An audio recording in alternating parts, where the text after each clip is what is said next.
that to the percentage of children dead in the Ukraine conflict, which is 0.3%.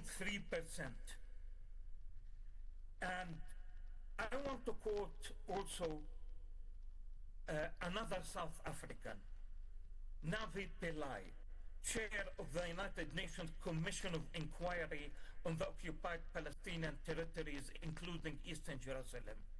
Last month, she had this to say: "The goal of the Israeli government is abundantly clear: the destruction of life in Gaza. There is an escalating collective hysteria in Israel against everything Palestinian, which is a reflection of the ongoing racist implementation of Zionist ideology, as previous speakers have said. The implementation of Zionism on the ground since 1948. This ongoing genocide can be traced back to 1948. I am a son of refugees from the Zarnuga village, which was ethnically cleansed back in 1948.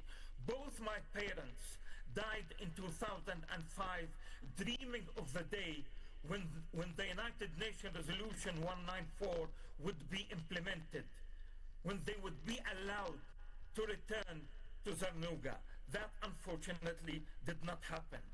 The fact that Israel is a settler colonial state essentially means that, like any other settler colonial state, it is based on either the total extermination of the indigenous population and or ethnic cleansing.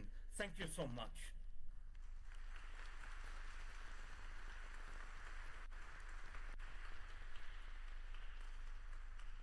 Thank you, Mr. Aid. And the next to speak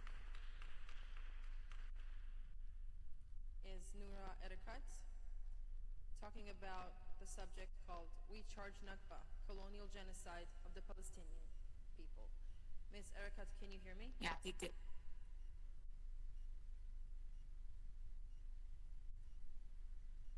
Are you with us, Noura? Yes, yes. Yes, thank you. Your time's up. Go on. Okay.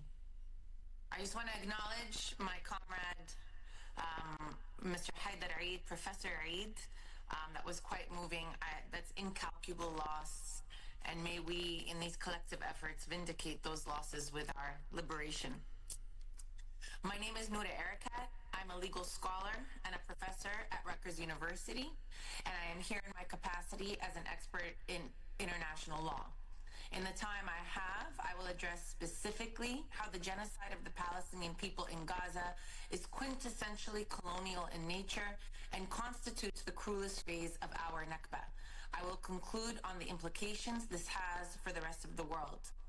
The jury should consider that Israel, together with its allies, has sought to and ultimately a confounding Nakba peace. Israel's precedents for such Nakba peace took place between 1947 and 1949, when Zionist militias and later Israel's conventional army conducted military operations that collectively targeted Palestinians in the name of a defensive operation. In Plan Dalet, that plan included the destruction of villages by siege, quote, and conducting a search inside of it, and in the event of resistance, the armed forces must be wiped out and the population expelled outside of the borders of the state, end quote. Framed as defensive, this program of collective punishment aimed at Palestinian civilians and civilian villages resulted in the expulsion of 80% of Palestine's native people and the destruction of 500 villages. No one was punished or has been punished since then. The brazenness of Israel's current campaign is predicated on the normalization of the Nakba. The international community accepted Israel's claim for legal exception in 1948.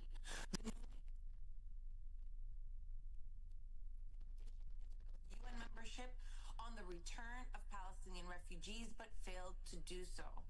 As Professor Ardiyamsis has written, the international community treated, quote, the new state of Israel as a fait accompli, despite emerging through clear violations of the terms of Resolution 181, as well as international humanitarian and human rights law, and transformed Palestinian refugees into a humanitarian issue whose fate would be determined through political negotiations. The past is the present. More, the Nakba committed in the shadows of the drafting of the Genocide Convention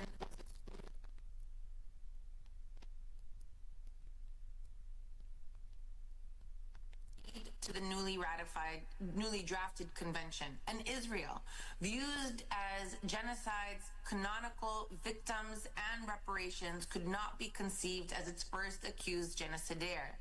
The international community further normalized the Nakba in the following decades, particularly UN Security Council Resolution 242 and the crystallized diplomatic consensus for a two-state solution predicated on the removal and forced exile of native Palestinians.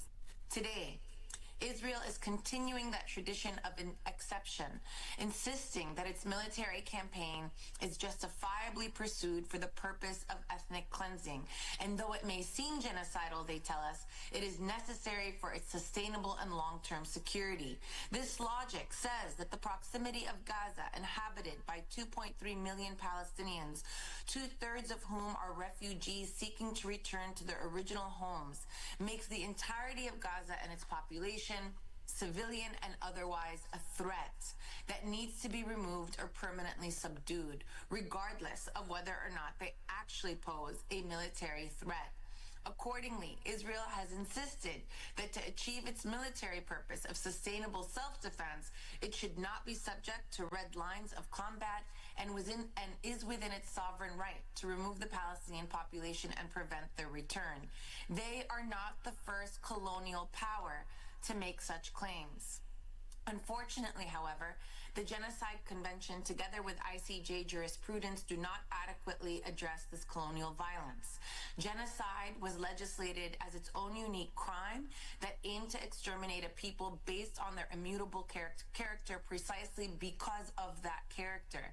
The final treaty defined genocide in law as comprising two overarching elements: the intent to destroy in whole or in part a national, ethnical, racial, or religious group as such, and the commission of specific acts to achieve that goal. What the final text of the treaty did not include in its definition of genocide, however, is also significant. Destruction of a group of people was limited to their physical destruction on purpose. It excluded the destruction of a group's political, economic, cultural, and linguistic existence. As such, the final treaty effectively excised colonialism and its constitutive violence from the scope of the international crime of genocide. The Genocide Convention failed to connect a group's biological life to the land upon which they live, thus obscuring how forced removal from land can be tantamount to a group's destruction even if its members survive. Perhaps most significantly, the convention explicitly does not apply to the destruction of a political group, neglecting the way groups with shared political affiliation can overlap with those who share immutable characteristics, particularly during wars of national liberation and struggles against racist regimes. The treaty condemned the destruction of a people, but not the kind perpetrated by the most powerful states. The way the convention has been interpreted by the ICJ also implies that the specific intent to destroy a group should be understood so narrowly as to exclude the more protracted and systematic destruction of a group across time that has been common throughout settler colonial history. In Bosnia and Herzegovina versus Serbia and Montenegro, for example, the court was not convinced that the mass killings of Bosnians happened with such specific intent. The ICJ discounted the systematic destruction of archives, libraries, monuments, and mosques because the convention only punished physical destruction. On nearly every count, the ICJ drew a very thin line between ethnic cleansing, committed for the purpose of forced removal, and genocide, committed for the purpose of destruction. Ultimately, the ICJ established a high threshold to demonstrate intent, thus reinforcing Western prerogatives to absolve themselves of their crimes. The long-standing normalization of the Nakba, together with the Genocide Convention's colonial blind spots and ICJ jurisprudence that further limits its application, makes it questionable whether the ICJ in its current form can ever really vindicate Palestinians. But failure to properly evolve jurisprudential standards and to adequately contend with genocidal violence in a settler colonial context will say more about the ICJ's relevance than it will about whether Israel has committed genocide. At this point, it is not what the ICJ says about Palestine, but what Palestine has to say about the ICJ and international law more generally. And it is already saying so much.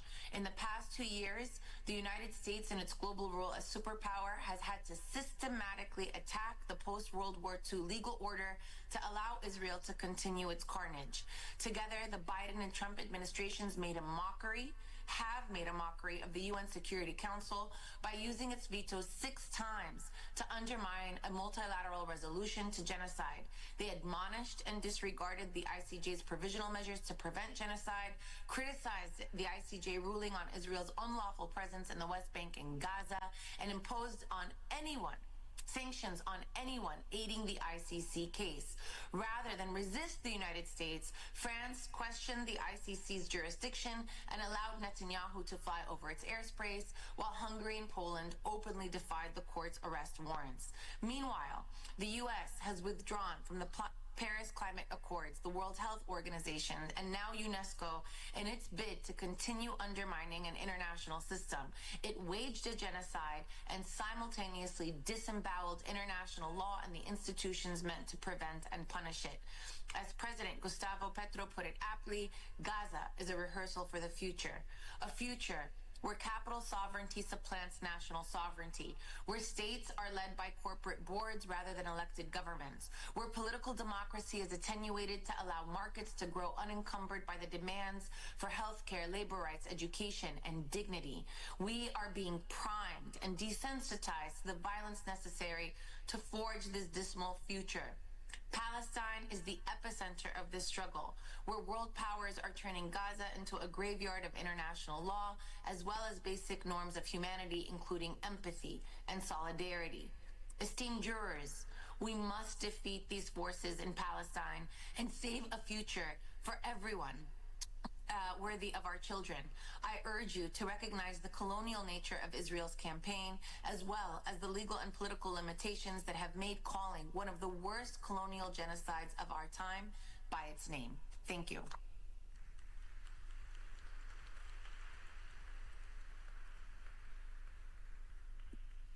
Thank you, Ms. Ericat.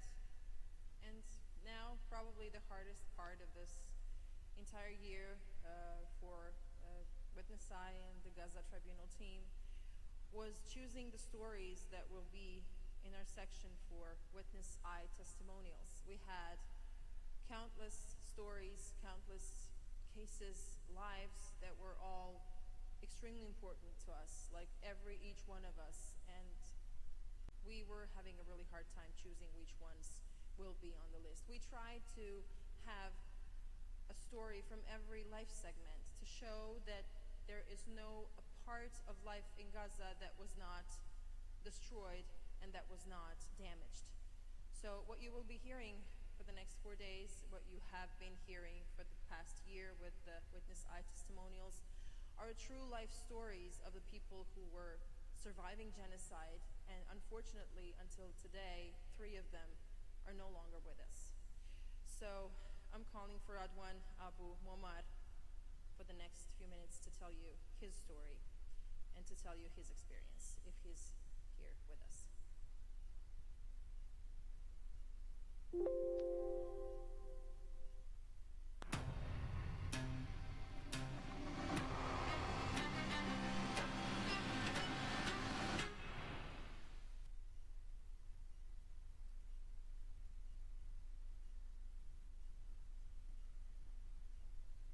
هو بالمناشير بيقول لك باعتبار هذه آمنة. لكن رحنا على هذاك البيت، جلسنا فيه تقريبا 18 يوم أو أكثر. في ليلة 20/12/2023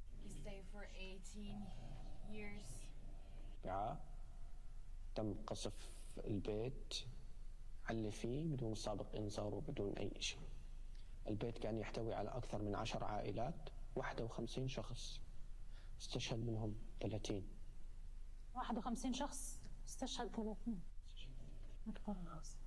وصيب جلهم نساء وأطفال، 30 جلهم نساء وأطفال بدون أي سابق إنذار.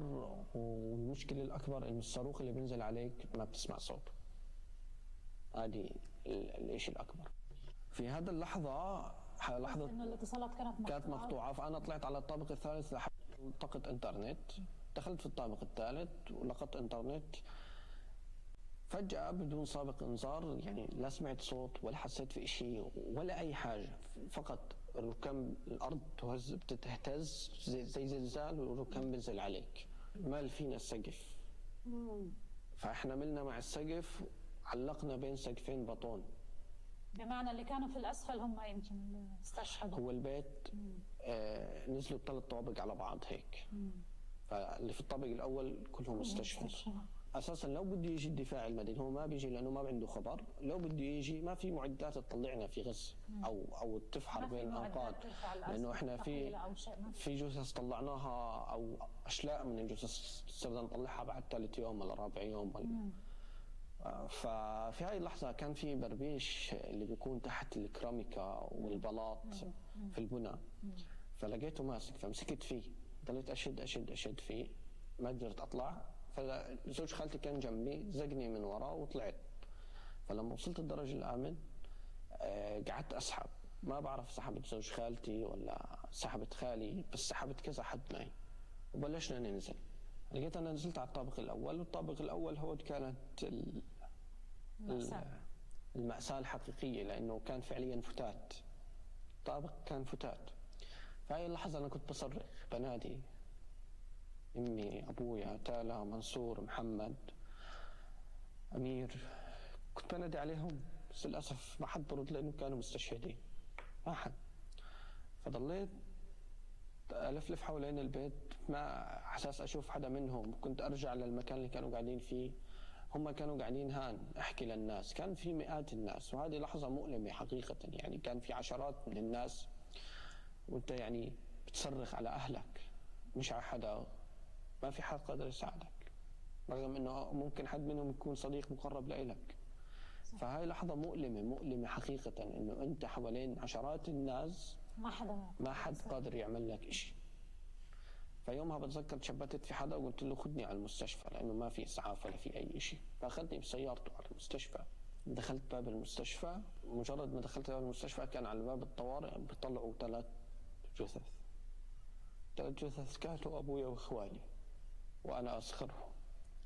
فهذه كانت أشد لحظة ألما في حياتي، أني شفتهم وأنا صغيرهم المدلل، هم أمامي محروقين أو ممكن مختفين الملامح.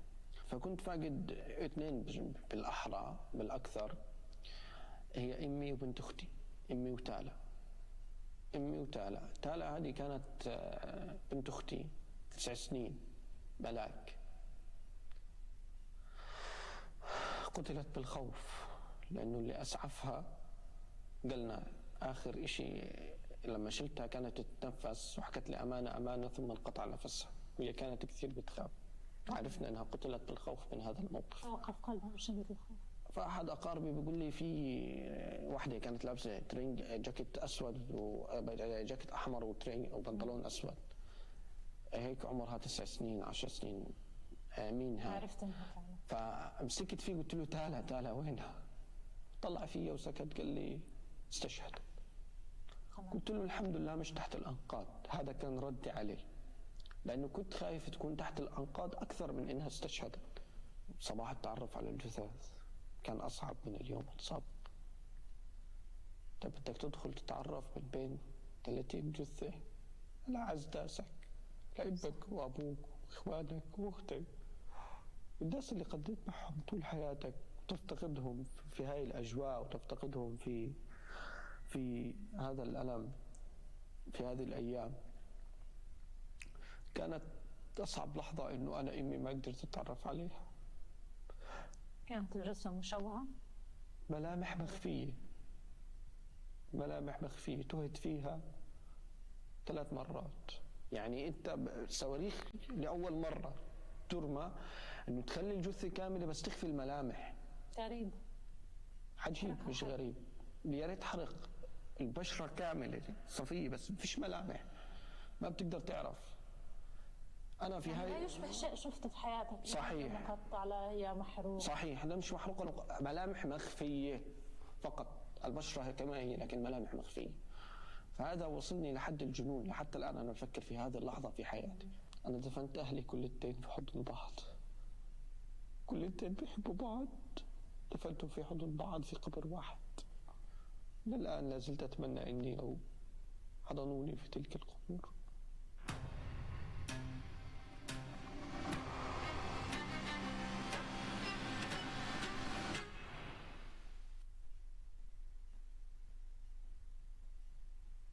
And now we will be hearing the next testimony. Multiple violations of the international law and the laws of war. Hopefully it will not be too stressful for you, but the truth is not so easy in this case, especially in the case of Gaza genocide.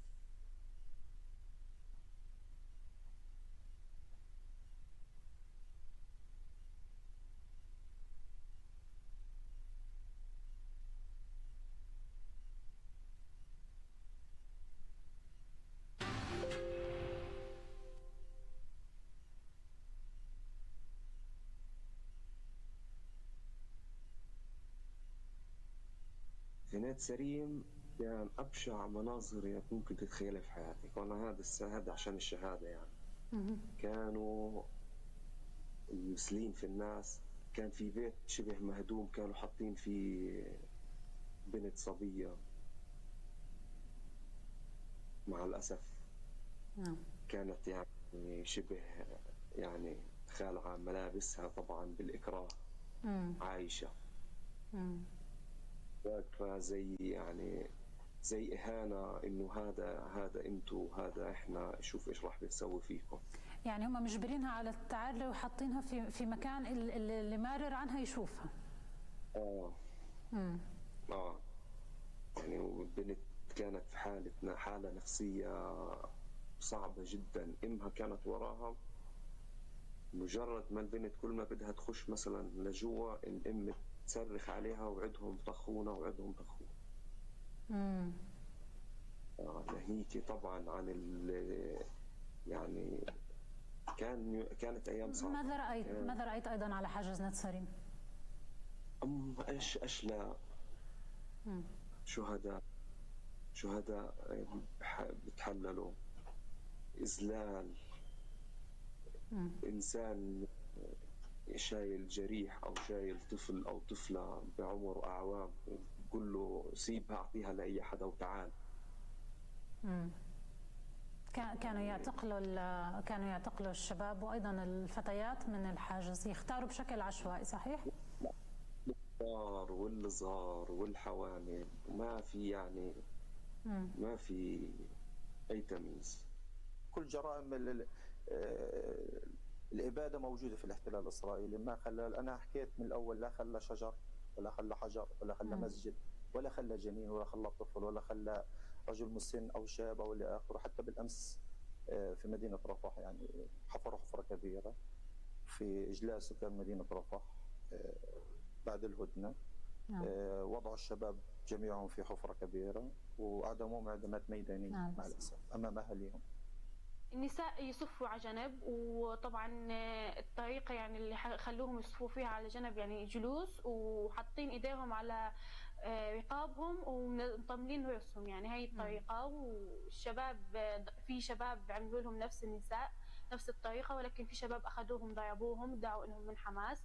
وفي أطلقوا الكلاب عليهم، أكلتهم الكلاب. أنا عمي كان موجود بالمستشفى، عمي فكان معي، هو كان مرافق، هو وماما وإخواتي كانوا معي موجودين بالمستشفى.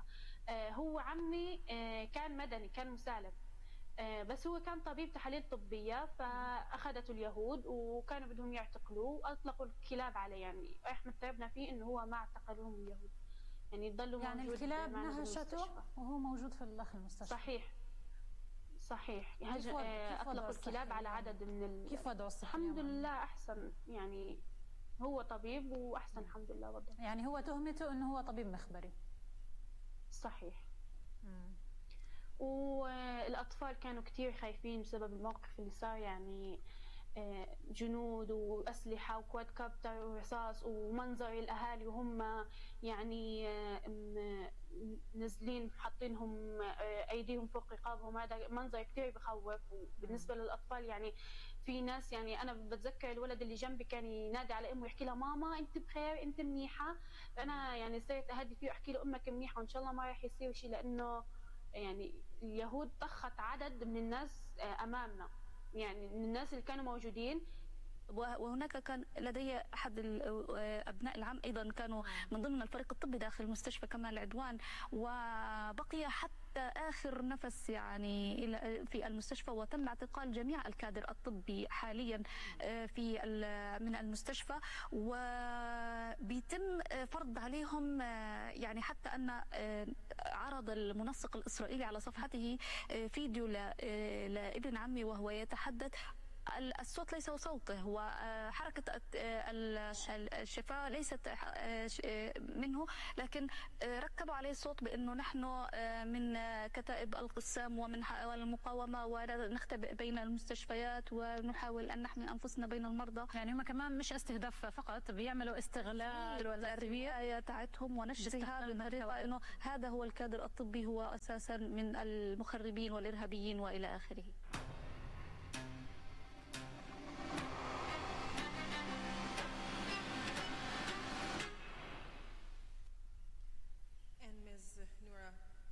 Still with us, so I will ask if jury and the penny have questions for her.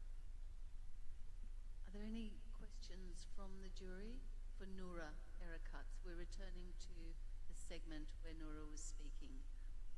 Haida has left, so just Noura.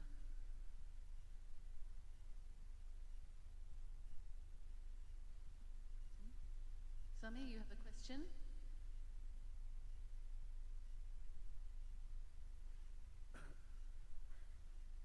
Question pertains to not just what the ICJ could declare. When we identify this, what would be internationally, talking about international law, sanctions, I wanted to understand more about states that can go after systems and after countries such as the Zionist regime, like what the Houthis or the Yemenis or others. Do they have the right to intervene into, militarily speaking, into countries that have already been identified as genocidal states? What are the limits by which other people could also, other than countries? What would be the international law point of view? Thanks, Sami. Noura. Thank you for that question. I want to start by saying, absolutely, third parties have a right to intervene. Let me give you the basis on which that can be done, and then the impediments. So the primary basis on which that can be done is collective, is the duty to prevent genocide, by which these states, all by observing that they have this duty, have then the right to intervene in order to prevent genocide. That's one. The second basis that it could be done is based on collective self-defense, which is, one of the only two exceptions to the prohibition on the use of force in the UN Charter, that they can, in order to defend themselves against what's happening in the region, can also mobilize that right. The third basis upon which they can intervene is based on the recognition of the Palestinians and their leadership as nascent sovereigns who are asking for third-party intervention. So there is not a lack of legal bases upon which states can mobilize in order to intervene in many ways, including militarily, to protect the Palestinians from this ongoing genocide. The impediments to this are a few. The first is the fact that we have been told over and over by Western powers that we don't know if there's a genocide unless there's a legal ruling. Hence, this emphasis on both how the U.S. has been trying to disembowel the International Court of Justice, together with the fact how the Court of Justice and the Genocide Convention itself has colonial blind spots, as well as an erasure of Nakba. So this compounds that challenge. That said, I think it's very clear that this legal argument about what the ICJ says or is going to say is a deflection. It's a political deflection. No other cases have been contingent on an ICJ finding in order to find genocide, especially because the convention is meant to prevent, not merely to punish, this crime. In the U.S.'s case in particular, before the Biden administration stepped down, Secretary of State Anthony Blinken declared that there was a genocide of the Masalit ethnic tribe in the Darfur region of the Sudan without a judicial finding. And when pressed on this topic, the ambassador on international crimes for the United States deflected and basically said that they could find that there was genocide in the Sudan, but that in Palestine they wanted to wait for the court, making very explicit this double standard, which then finally is the greatest challenge: whether states have the right to mobilize and to intervene and have the legal basis to do so. This is a matter of political will, and the pressure placed upon them, probably outright threats as well, as we've seen threats being imposed by the United States, and actual punishment in the form of sanctions, for example, on the ICC, including the prosecutor Karim Khan, Special Rapporteur Francesca Albanese, and 3 Palestinian human rights organizations who were the first 3 to submit to the court in November 2023 charges of apartheid and genocide, PCHR, Al-Haq and Al-Mizan. These are the political barriers which we as an international community are gathered in order to overcome. Thank you, Noura. We have time for one more question, but if you have no questions, thank you. Well, I think we can call the session to an end. Yes, we can call it a day. I guess today we have done a lot of work. Thank you all very much for being with us today and for listening, all of the things that we had to say, everything very useful. Tomorrow we will be continuing with our plan. So second day of our conference will start at 9 o'clock in the morning, and we will start with a session called The Crimes, Starvation, Ecocide, and Domicide. So thank you very much for your time, and hopefully we'll see you tomorrow morning.